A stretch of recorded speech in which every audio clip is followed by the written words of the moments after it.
जलवृक्ष चळवळीचे संकल्पक विजय विल्हेकर व तमाम जलवृक्ष प्रेमींच्या पुढाकाराने गेल्या 8 वर्षापासून एसटी डेपो ते शिवाजीनगर रोडवरील ब्रिटिशकालीन झाडे जपल्या गेली पाहिजे यासाठी झाडांना वस्त्र परिधान करून झाडांचा वाढदिवस शेणाचा केक कापून साजरे केले। 80 ते 90 वर्षाच्या शेकडो नागरिकांकडून शपथपत्र लिहून घेतले की ही झाडे 100 वर्षापूर्वीचे आहेत। या उपक्रमातून झाडांच्या वयाची जाणीव करून दिली, जेणेकरून वन प्रशासनाचे लक्ष वारसा वृक्षाकडे गेले पाहिजे। पण वनक्षेत्र अधिकारी परतवाडा यांनी झाडांचे वय 10 वर्ष ते 27 वर्ष, 2 झाडांचे 42 वर्ष असा अहवाल दिला। त्यामुळे तब्बल 8 वारसा वृक्ष कापली गेली।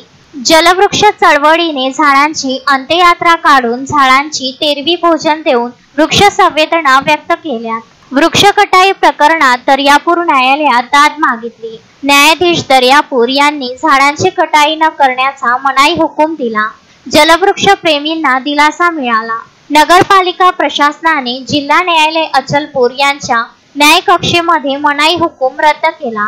जलवृक्ष चळवळीच्या वतीने हायकोर्टामध्ये प्रकरण दाखल केले। उच्च न्यायालय नागपूर यांनी मनाई हुकूम दिला। नगरपालिकेने वृक्ष प्राधिकरणाचा 80 ते 85 वर्षाचा अहवाल असताना वन विभागाच्या झाडांच्या वयाचा चुकीचा अहवाल सादर करून हायकोर्टाची दिशाभूल केली।